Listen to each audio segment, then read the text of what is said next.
के मंच पर विराजित सभी महानुभाव फाइनेंस से ताल्लुक रखने वाले हैं। चेयरपर्सन ब्रदर रमेश शाह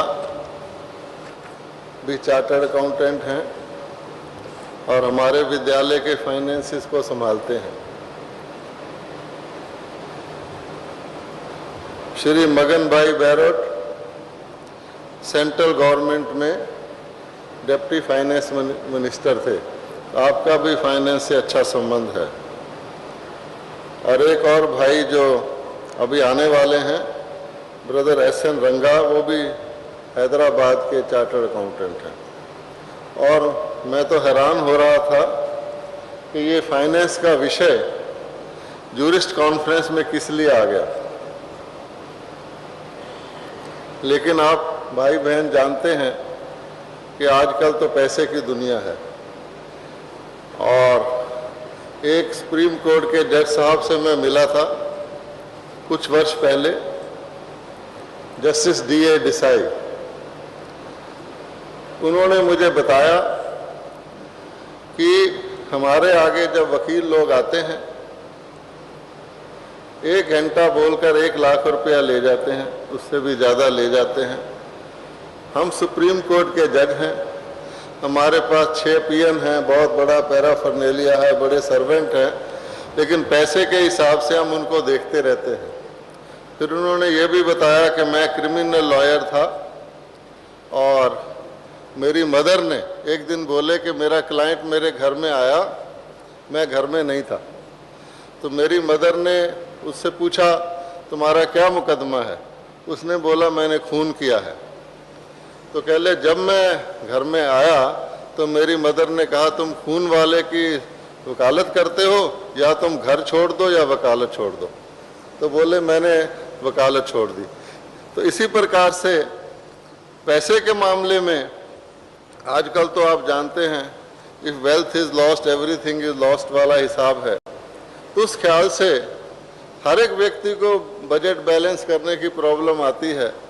तो इसलिए ये तो बहुत बड़ा विषय हो गया है कि ना सिर्फ व्यक्तिगत बजट बल्कि पारिवारिक बजट और राष्ट्रीय बजट कैसे बैलेंस किया जाए। वास्तव में हम ये समझते हैं कि बजटिंग एक स्केर्सिटी की विषय है। जब अबंडेंस होता है तो शायद बजटिंग नहीं करनी पड़ती। जब शाहजहां ने ताजमहल बनाना शुरू किया होगा तो उसने ये नहीं सोचा होगा कि इस पे कितना खर्चा आएगा। अगर कुबेर ने अपना पैलेस बनाना शुरू किया होगा तो उसने पहले बजट नहीं बनाया होगा कि इसमें कितना खर्चा आएगा। लेकिन जब स्केर्सिटी आ जाती है तो बजटिंग का सवाल भी पैदा हो जाता है। और आज तो विश्व के धनाढ्य देश भी बजट बनाते हैं। हमारे बाबा कहा करते थे कि ये इस समय की दुनिया इनसॉल्वेंट है। वह सतयुग की दुनिया सॉवरेन एंड सॉल्वेंट थी, ये इनसॉल्वेंट है। क्यों? अगर कोई रिच पर्सन कोई लोन भी लेता है तो बड़े अमाउंट का लेता है। आज की हमारी सरकार स्मॉल सेविंग स्कीम चलाती है। 10 रुपया भी आप जमा करवा सकते हैं सरकार के पास, और उसके लिए लोग आपके दुकान पर आकर भी रोज 10 रुपया इकट्ठा कर सकते हैं। इससे जाहिर है कि अभी हमारा समाज इंसॉल्वेंट है। और आप सब तो जानते ही हैं कि एक एक भारतीय पर कितना ऋण है, वर्ल्ड लोन कितना है, और उसका इंटरेस्ट रीपेमेंट में ही हमारा बहुत सारा पैसा खर्च हो जाता है। यही हाल पारिवारिक है, यही हाल व्यक्तिगत है। किसी ने कहा है, if you have love you do not require happiness. दुनिया में अगर जीवन की कोई टेक्नोलॉजी है वो प्रेम है, और प्रेम पैसे का तोड़ है। अगर किसी व्यक्ति के अंदर संतुष्टता और प्रेम है, अगर किसी परिवार में प्रेम और स्नेह है, तो वहाँ पैसे की ज़रूरत कम रहती है। और जब लोग पैसे से प्रेम करना शुरू कर देते हैं तो फिर वो असली आत्मिक प्रेम खत्म हो जाता है। आज इंडस्ट्रियल हाउसेस में इतने फैमिली में इतने झगड़े हैं, चाहे आप किसी भी फैमिली को ले लें, चाहे मोदी परिवार ले लें, चाहे रौनक सिंह परिवार ले लें, कोई भी परिवार ले लें, उसमें सब पैसे के बारे में झगड़े हैं।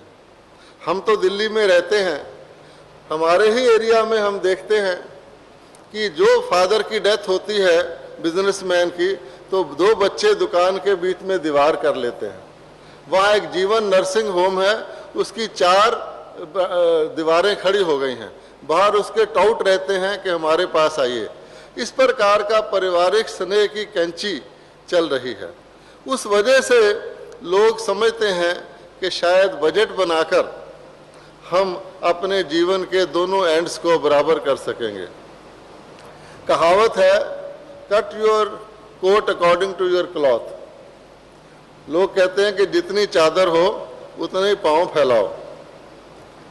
ये कहावत उन लोगों के ऊपर लागू हो सकती है जो कि अपने जीवन में कुछ थोड़ी बहुत इंटेग्रिटी रखते हों, थोड़ी बहुत वेस्टेज को अवॉइड करना चाहते हों, क्योंकि बजट का पर्पज़ ही होता है वेस्टेज को अवॉइड करना, इकोनॉमाइज करना। लेकिन आज के ज़माने में लोगों के मन तो अपने कंट्रोल में है नहीं, तो ना तो वो वेस्टेज को अवॉइड कर सकते हैं, ना वो एफिशिएंसी रख सकते हैं, ना इकोनॉमाइज कर सकते हैं। Budget is merely a format, it has no substance, उसका कंटेंट नहीं होता। और आप सब जानते हैं कि बजटिंग में कितना धोखा होता है। कई लोग छोटा बजट बना लेते हैं सरकारी तौर पे ताकि पास हो जाए, बाद में कोई बहाना करके उसको बढ़वा लेते हैं। कई ऐसे हैं जो समझते हैं कि स्टेट गवर्नमेंट है, सेंट्रल गवर्नमेंट से पैसा लेना है, कोई कहत पड़ गया है, कोई फ्लड आ गया है, तो बड़ा बजट बना लेते हैं। यहाँ तक कि साइंटिस्ट लोग भी जब बजट बनाते हैं तो जब वो बजट लैप्स होने लगता है मार्च के महीने में आके, तो वो पैसा ख़त्म ना हो जाए तो काफ़ी सारी अननेसेसरी चीज़ें भी खरीद लेते हैं ताकि जो बजट है उसको यूज़ कर लिया जाए। तो इसलिए जब तक व्यक्ति की इंटेंशन ठीक नहीं होती तो बजटिंग एक नाम मात्र की चीज़ है। अब देखिए कि कोई व्यक्ति पिक पॉकेट, छोटी मोटी जेब काट लेता है तो लोग उसको थाने में ले जाते हैं कि चलो भाई इसने जेब काट लिया। और जब फाइनेंस मिनिस्टर जेब काट लेता है, बहरोड साहब मुझे माफ़ करेंगे, वो उसको कोई नहीं पूछता कि आपने सबकी जेब काट ली घर बैठे बैठे। तो आप देखें कि वही चीज़ एक व्यक्ति के लिए लीगल हो जाती है और दूसरे व्यक्ति के लिए वो ऑफेंस हो जाता है। और जहाँ तक हमारी गवर्नमेंट्स का सवाल है, वो cut your coat according to cloth नहीं करते, बल्कि get the cloth according to the coat you require long और शॉर्ट। वो पहले देखते हैं कि हमें खर्चा कितना करना है, कितने मिनिस्टरों को विदेशों में घूमना है, उसके बाद टैक्स लगा के सोचते हैं कि इस बजट को पूरा कर लिया जाए। तो इस प्रकार की समस्या सब लोगों के पास है। यही समस्या फैमिलीज़ में भी है। कई लोगों के पास ज़्यादा धन है तो वो क्या कर रहे हैं, तो आप देखेंगे कि उनका लाइफस्टाइल इस तरह का हो गया है। आप अखबारों में पढ़ते हैं कि बॉम्बे की तरफ लोग हवाई जहाज़ में मैरिज करना शुरू कर दिया है, चार्टर्ड प्लेन करते हैं, हवाई जहाज़ में शादी करना के लिए रस्म बना दी, सारी बारात हवाई जहाज़ में जाएगी। हो सकता है आगे को समुंदर की तह में भी करना शुरू कर दें। और आप ये तो कॉमनली देखते हैं, how much money is wasted on tents in these days in marriages. आगे शामियाना लगाया जाता था, अब लाखों रुपए के शामियानों के डिज़ाइन हैं, बाकायदा लाखों रुपए के शामियाने लगाकर एक दिन में कितना पैसा फूंक दिया जाता है, इसलिए लोक लाज के लिए, कुल मर्यादा के लिए। इस प्रकार के एक्सटर्नल फैक्टर्स लोगों में बहुत सारी सुपरफ्लुअस स्पेंडिंग के लिए चलते हैं। और एक कुछ इंटरनल फैक्टर्स भी हैं, जैसे किसी व्यक्ति की एडिक्शंस होती हैं, हैबिट्स होती हैं। हमारा एक यूथ ग्रुप गया था ऑल इंडिया कैंपेन करने के लिए स्पिरिचुअल अवेयरनेस। तो जब वो राजस्थान से गुजर रहे थे तो एक लड़का एक सिगरेट बीड़ी पी रहा था और गौएं चरा रहा था। तो वो उसके पास गए, उसने, उसके मैले कपड़े थे फटे हुए, उसने पूछा, लड़के ये तुम बीड़ी पी रहा है, बीड़ी छोड़ दो। उसने बोला मैं नहीं छोड़ सकता हूँ। उसने बोला बीड़ी पर तुम्हारा कितना खर्चा आता है? बोला 30 रुपया। उसने बोला घर में कितने लोग हैं? उसने बोला 4 लोग हैं, वो भी बीड़ी पीते हैं। तो 120 रुपया उनका खर्चा बीड़ी पर आता था। और अगर वही 120 रुपया वो खर्चें तो बीड़ी छोड़ दें तो उनके कपड़े भी साफ हो सकते हैं और कुछ ठीक भी हो सकते हैं। इसी प्रकार से गैम्बलिंग है। बहुत सारे लोग आप जानते हैं जुआ खेल करके अपने पैसा बर्बाद कर लेते हैं। पांडवों के लिए तो मशहूर ही है कि महाभारत की कहानी बनाई हुई है कि उन्होंने गैम्बलिंग करके अपनी राजधानी भी गवा दी, अपनी पत्नी को भी दांव पर लगा दिया। इस प्रकार की जो हैबिट्स और एडिक्शंस हैं वो भी व्यक्ति को बहुत सारे सुपरफ्लुअस खर्चे पर मजबूर कर देती हैं। फॉर एग्जांपल आजकल ये कोका कोला वगैरह निकला हुआ है। अब लोग कहते हैं दूध बहुत महंगा है। मैं पूछता हूँ दूध महंगा है या कोका कोला महंगा है? फिर भी लोग, छोटे बच्चे से भी कहोगे दूध पी ले वो ना करेगा, कोका कोला पी ले वो हाँ करेगा। पेट्रोल भी से भी दूध सस्ता है, लेकिन लोग जो हैं फालतू वेस्टेज, कितना सारी कारें घुमाते रहते हैं। आजकल ये भी क्रेज हो गया है, मेरी कार, मेरे पड़ोसी की कार इससे बेटर आ गई, अब मैं दूसरी ले लूं। लोन लेकर भी कार लेते रहते हैं। There is white collar slavery through this loans etcetera. तो ये सब चीज़ें आप जानते हैं कि व्यक्ति की prides, prejudices, dependencies, leanings, inclinations, उसके अनुसार वो बहुत सारा सुपरफ्लुअस एक्सपेंडिचर करता है। तो इन सब बातों के साथ साथ ये भी है, कई लोगों को एक आमदन होती है जिसको ऊपर की आमदन कहते हैं। आप सब जानते हैं कि ऐसे पुलिसमैन हैं और हैं, कई जगह हैं, कोर्ट्स में बहुत सारे लोग हैं। कल कोई जज साहब कह रहे थे कि थोड़ा थोड़ा ब्लैक स्पॉट्स सरफेस होने लग गए हैं जुडिशरी में। वो तो कोई ऊपर की लेयर की बात करते हैं, नीचे की तो मशहूर है कि हे भगवान मुझे थाने, कचहरी और अस्पताल से बचाओ, क्योंकि वो नीचे जो है सारा ही सिस्टम जो है वो पैसे लिए बगैर चलता ही नहीं है। तो ऐसे लोग जिनको इजी मनी आता है वो क्या करते हैं? तो आप देखेंगे शराब खेलने पर, ऐसी ऐसी फालतू पीने पर, चीज़ों पर वो खर्च करते हैं। किसी भी रिच आदमी को देख लीजिए, आप जब एयर ट्रैवल करते हैं तो एयर ट्रैवल में एक शॉप होती है जो वो कुछ बेचने के लिए आते हैं।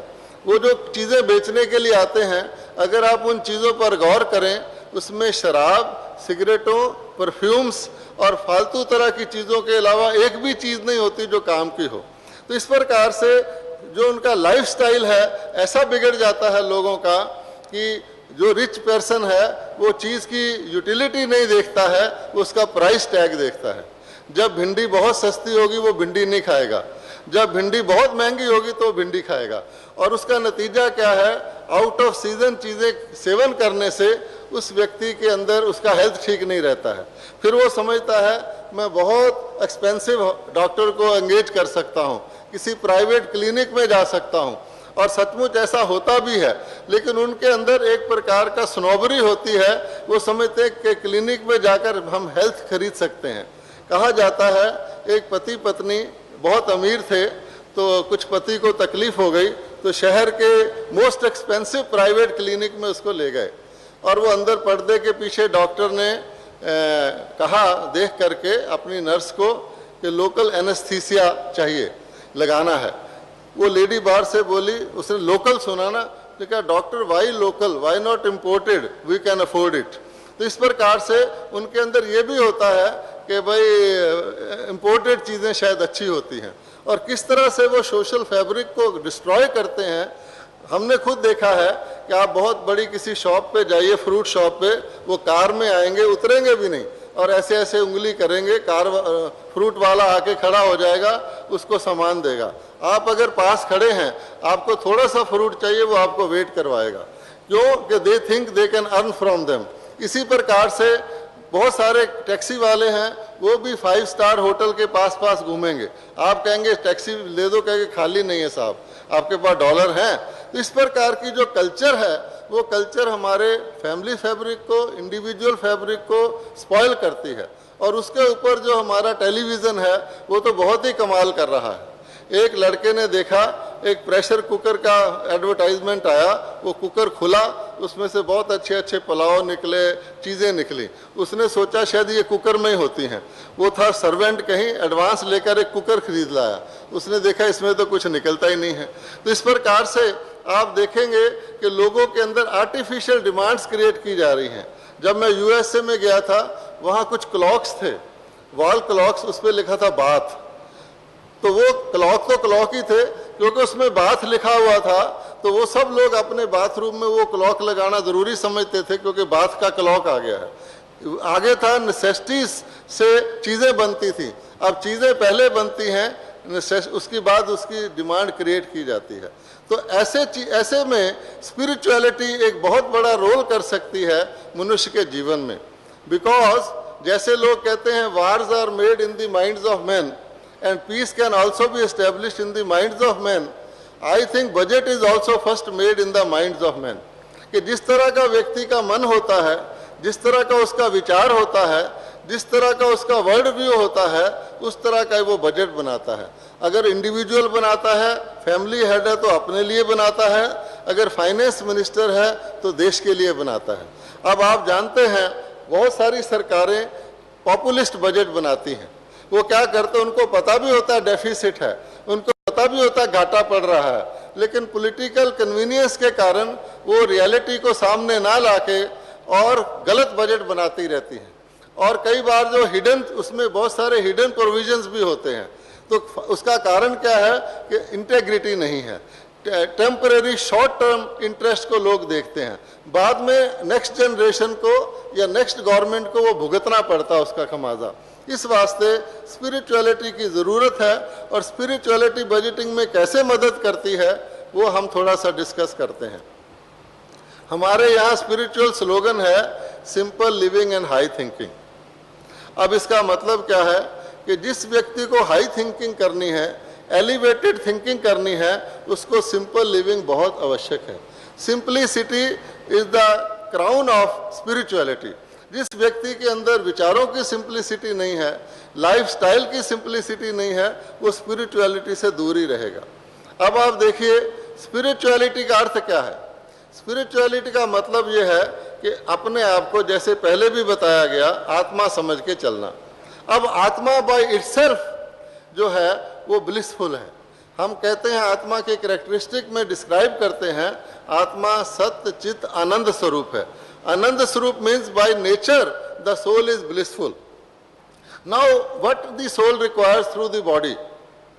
अगर आत्मा शरीर में आती है, उसका नेचर ही ब्लिसफुल है, तो वो जो दुनिया के अंदर एक्शन करती है, इंटरएक्शन करती है, या मटेरियल चीज़ों को यूज करती है, that should go to enhance the bliss of the soul. लेकिन अनफॉर्चुनेटली जब सोल की जगह हम अपने आप को बॉडी मानने लग जाते हैं, तो हम 5 सेंसेस के कंट्रोल में आ जाते हैं। हम ब्लिस को प्लेयर से सब्स्टिट्यूट कर देते हैं। हम समझते हैं प्लेयर से हमें हैप्पीनेस मिलेगी। तो असल में ये जो थॉट प्रोसेस है, जैसे हमने कहा कि budgets are born in the minds of man, तो जो थॉट प्रोसेस है हमारा, थॉट्स हमारे 4 तरह के होते हैं।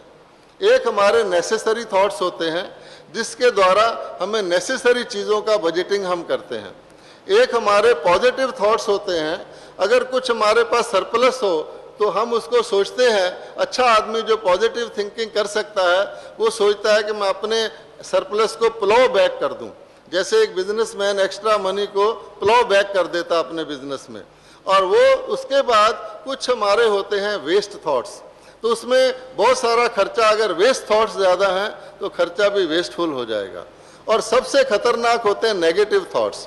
तो अगर नेगेटिव थॉट्स भी हमारे अंदर हैं तो हमारा खर्चा भी नेगेटिव हो जाएगा। तो ब्रह्मा कुमारीज में नेगेटिव थॉट्स को 5 चीज़ों में बताया जाता है। एक होता है first number sex lust, that is a negative thought born out of gross body consciousness. दूसरा है एंगर, तीसरा है ग्रीड, चौथा है अटैचमेंट और पांचवा है ईगो। अब आप देखेंगे, आप कोर्ट्स में केसेस को देखिए, जितने भी कोर्ट के डिस्प्यूट्स हैं वो इन पांचों के जरिए ही पैदा होते हैं। लोग तो जर, जन और ज़मीन कहते हैं। अगर आप एनालाइज करेंगे, किसी रजिस्ट्री में चले जाइए, आप तो वकील लोग हैं, जज लोग हैं, आपके आगे ज़िंदगी भर केसेस आते हैं। All the problems, these troubles और conflicts are born out of either one or a multiplication of these vices, काम, क्रोध, लोभ, मोह, अहंकार। अब देखिए काम के द्वारा कितनी सेक्स इंडस्ट्री चली हुई है। The entire media is today motivated by काम। यहाँ तक कि हम लोग ये प्राइड करने लग गए हैं कि भारत की कन्याएं जाकर ब्यूटी क्वीन बन रही हैं। What a pity it is. कोई हमको कहे हम ब्यूटी क्वीन है तब हम ब्यूटी क्वीन हैं, या beauty lies in grace, beauty lies in qualities, beauty lies in virtues, like in our Devi's like Sita and Savitri. वो ब्यूटी है या ये ब्यूटी है जो फिजिकल है। इसी तरह से सारी इंडस्ट्री आप खुद जानते हैं सेक्स बेस्ड कितनी है और उससे कितने ऑफेंसेस हो रहे हैं, rape, crime, adultery, eve teasing and so on and so fourth, crimes on women. दूसरा एंगर है। एंगर के ऊपर तो आप जानते हैं मर्डर हो जाते हैं, लिटिगेशन हो जाती है, कितनी उससे प्रॉब्लम्स हो जाती हैं। तीसरा ग्रीड है। ग्रीड तो सबसे खतरनाक है। कहा जाता है a contented beggar is a king and a greedy king is a beggar. इस प्रकार का जो ग्रीड है, जिसके द्वारा एक्सप्लॉयटेशन पैदा होती है, जिसके द्वारा लोग ये गलती से समझने लग गए हैं that acquisition of more things is happiness. They do not understand कि mere acquisition of things doesn't lead to happiness, it is the real enjoyment of things which leads to happiness। फिर उसके बाद मोह है। आप जानते हैं कि लोग अप्रोच, जजेस को भी अप्रोच करते हैं, ये मेरा रिश्तेदार है जी, इसका ज़रा ध्यान रखिए, बेचारे ने गलती कर ली है। सीधा रिश्वत तो कोई जज नहीं लेता है, लेकिन इस तरह के इन्फ्लुएंसेस में there is a likelihood of a person becoming lenient. इस प्रकार से भाई भतीजावाद, नेपोटिज्म, ये सारा क्वालिफाइड लोग बाहर रह जाते हैं, अनक्वालिफाइड एम्प्लॉय हो जाते हैं, ये सब नेपोटिज्म। और उसके worst of worst is ego.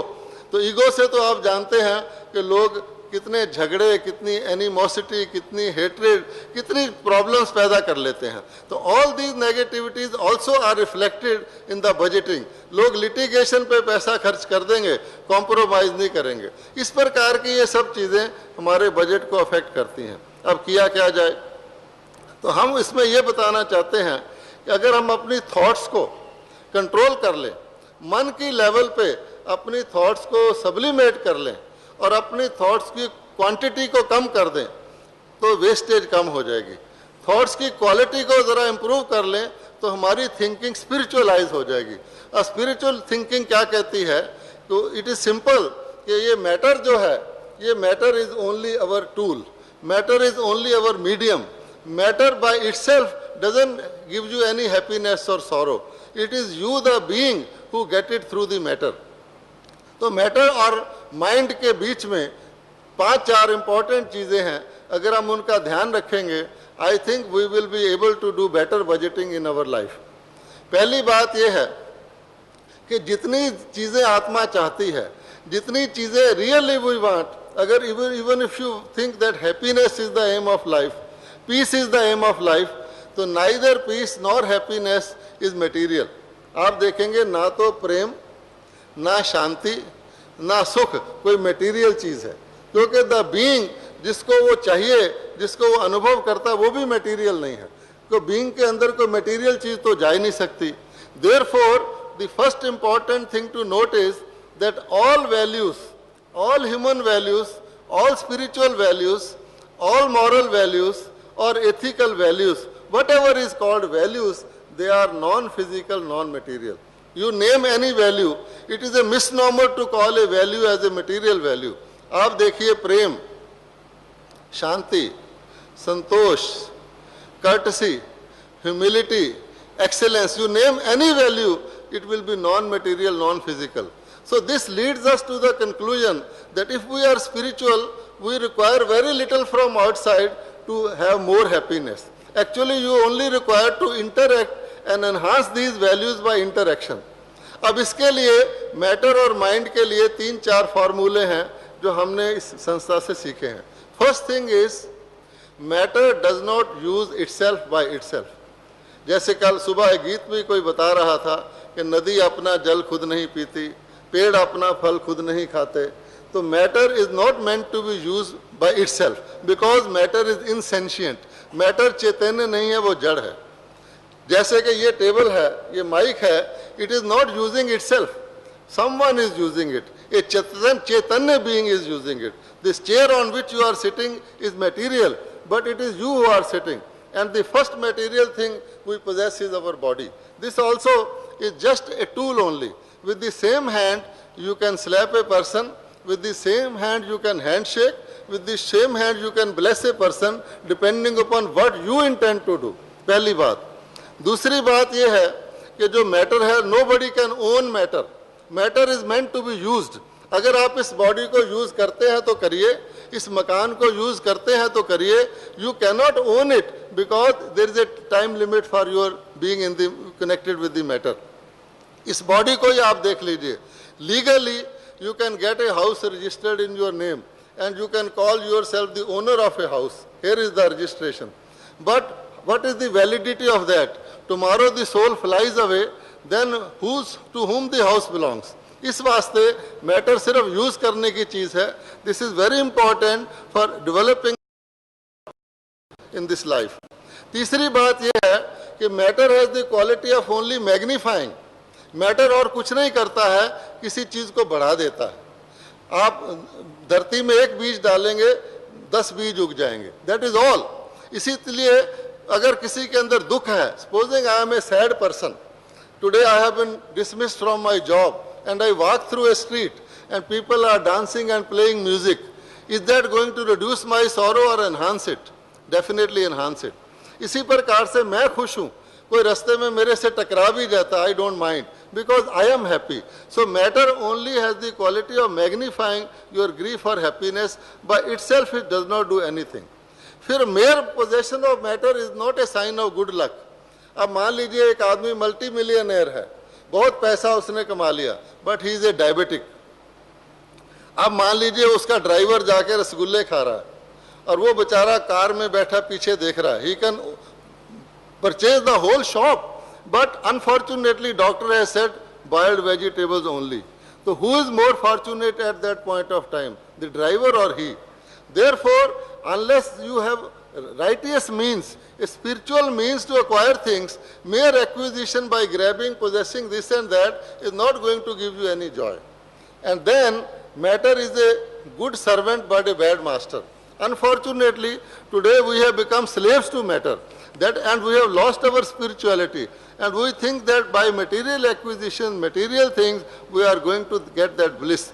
That is the greatest unfortunate thing. तो हम ये समझते हैं कि स्पिरिचुअलिटी के द्वारा अपने आप को सोल रियलाइज करने से with very little from outside you can lead a much better life, and that will lead to simple living and high thinking. Thank you. Om Shanti.